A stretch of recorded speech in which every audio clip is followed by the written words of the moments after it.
ikat dengan sabut kelapa aja ya? Iya Michael, ini tuh namanya kokedama. Ini tuh sistem tanam tanpa pot dari Jepang. Gampang kok Bunda bikinnya. Oh, namanya kokedama. Iya. Selamat pagi sahabat. Wah, udah nonton aja, udah mantengin MTLB. Michael Chandra luar biasa. Dan ingat ya, sambil nonton selalu menerapkan protokol kesehatan. Ingat 3M. Ini saya lagi ngomongin soal kokedama. Karena kan sekarang di pandemi ini sedang muncul nih ya tren merawat tanaman hias. Selain tanamannya cantik, ternyata beragam potnya juga keren-keren. Salah satunya kokedama. Nah, kayaknya buatnya nggak susah, betul ya Mbak Yulia? Ya, gampang buat. Bener ya? Oke. Nanti akan berbagi ya, Oke, gimana cara membuat kokedama ini Siap. bersama saya dan juga buat sahabat di rumah.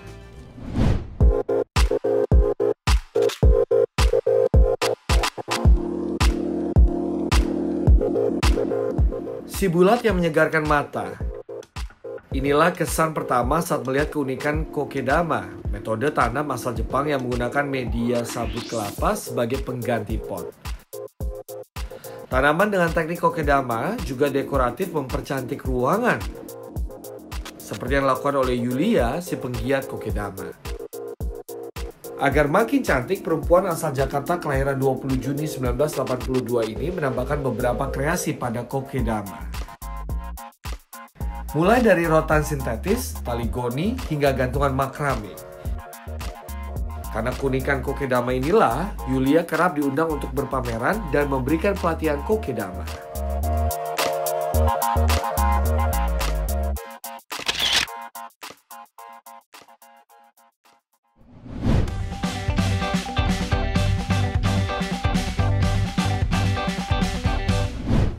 Oke sahabat, saya akan menjelaskan tutorial cara pembuatan kokedama.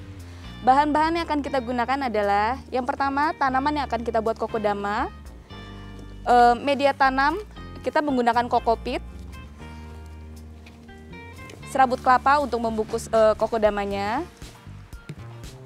benang untuk mengikat, dan juga gunting. Tahap pertama adalah tanaman yang akan kita buat kita lapisi dengan media tanam kokopit. Sebelum digunakan, kokopitnya harus basah, karena kalau misalkan tidak basah, dia akan susah untuk dibentuknya.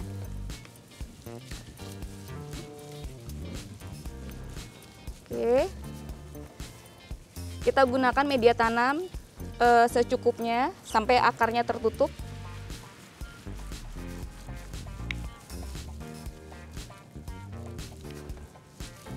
Setelah dirasa cukup, langsung kita siapkan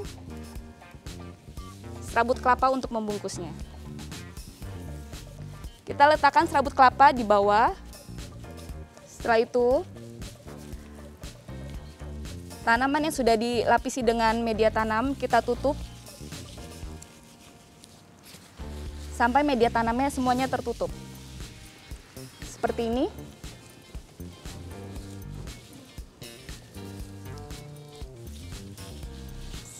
Setelah rapat, kita ikat dengan benang jahit.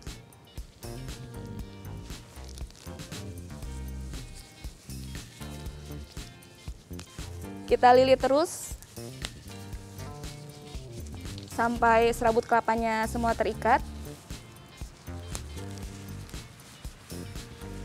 Semakin banyak lilitan, bentuk dari kokedama ini akan lebih semakin sempurna.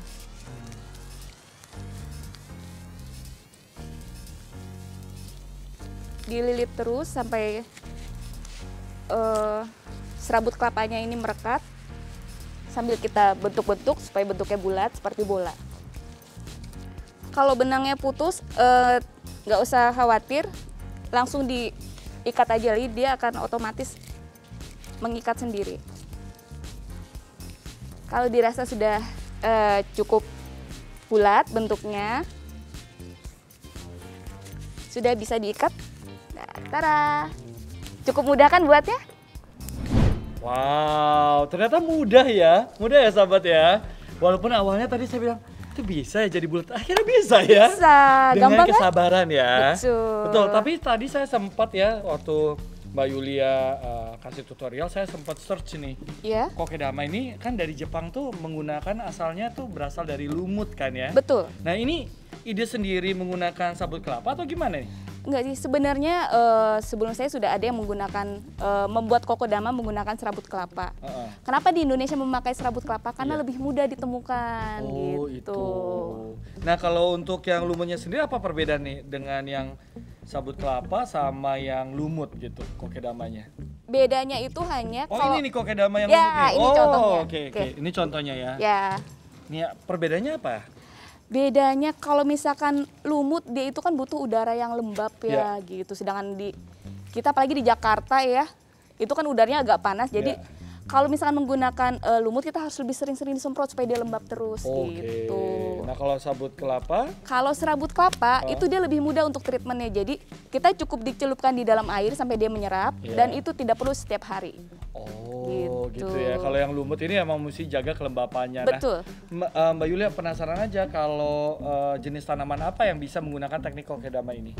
Sebenarnya semua tanaman itu bisa dibuat kokedama. Iya, yang penting itu bukan tanaman yang besar seperti tanaman di hutan ya, yang bentuk batang kayu seperti itu gitu. Tapi Semuanya nggak ada jenis-jenis tertentu, semua bisa ya? Semuanya bisa, hanya penempatan aja karena kan ada jenis tanaman yang bisa indoor dan outdoor gitu. Iya.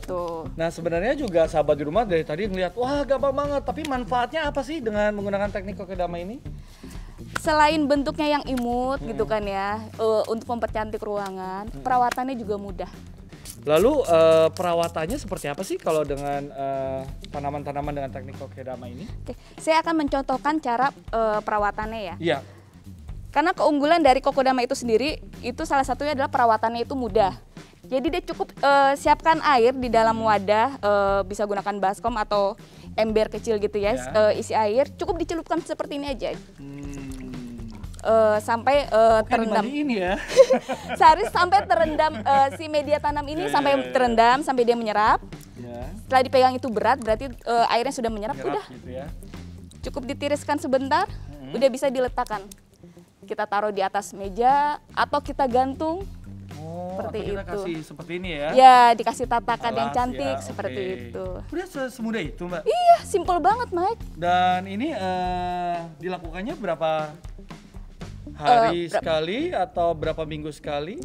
Biasanya sih tergantung cuaca juga ya. Biasanya 4 hari sekali bisa kita baru celup 4 hari kembali. sekali Iya. celup lagi ya. Nah, durasi untuk mencelupnya berapa lama? Nggak perlu lama sih ya. Yang penting yang tadi berat itu ya? Yang penting serasa rasa air yang sudah menyerap, udah agak berat dipegang, udah diangkat.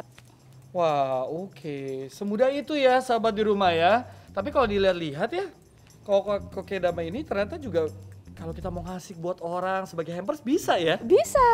Iya. Bisa. Beneran? Betul. Wah, kalau kita planning gimana caranya? Apakah kita harus membungkusnya juga dengan lebih baik lagi atau gimana? Oke, saya akan membuatkan hampers. Mike bisa pilih mana yang mau dibuatkan hampers. Beneran nih? Betul. Bantuin saya nih buat Oke. hampers. Oh, boleh. Yang mana ya?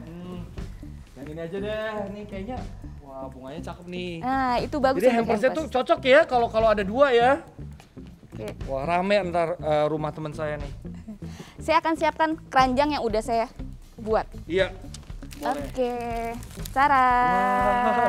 Wah ternyata seru juga ya. Iya, jadi kokedama ini selain untuk dipajang bisa juga untuk hampers atau hadiah. Oh, Oke. cocok juga buat hadiah. Betul. Jadi Ini yang- langkah-langkahnya ini yang saya pilih nih. Oke, ini yang Mike pilih kan ya? Ya, sama yang ini nih Mbak. Jangan lupa, kan ada Oke. 2 kan? Iya, oke. Kita tinggal letakkan di atas keranjang yang sudah dihias. Ini juga ada makram untuk gantungan, bisa dipakai untuk kokedamanya juga ini.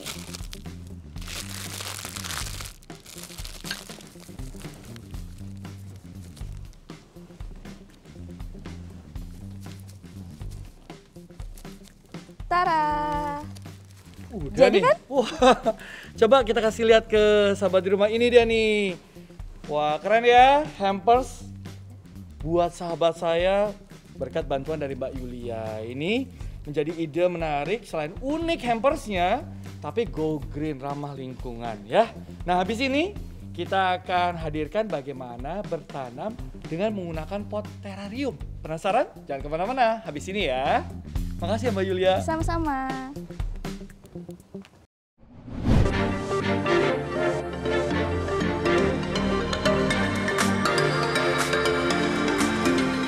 Wah, ini keren banget ya, seperti taman kecil yang cantik dan warna hijaunya tuh menyegarkan mata kita.